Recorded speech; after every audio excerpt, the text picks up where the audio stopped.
Ați venit, dragilor, alături de Sofia și Andreas la o nouă provocare.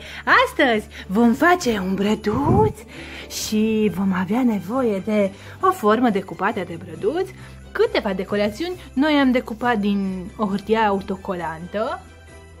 Avem nevoie de câteva cariuși clipicioase și pentru trunchi vom folosi o rolă de la hârtie igienică. Mai întâi tăiem rola și o micșorăm pentru că este prea mare pentru brăduțul nostru. Așa că vom ajunge la una de așa dimensiune mititică. Sunteți pregătiți? Da!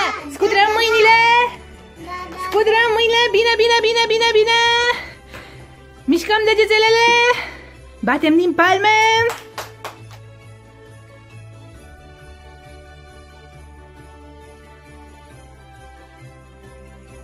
Brăduții noștri sunt decorați pe ambele părți și Andreea și Sofia au decorat extraordinar de frumos. Ca și trunchi am realizat aceste fețe zâmbitoare. Brazii noștri. Ochii noștri așa arată. Vă dorim o zi foarte grozavă. Cea mai grozavă zi. Vă dorim cea mai grozavă zi. Priviți ce frumos am decorat. Și pe o parte și pe cealaltă.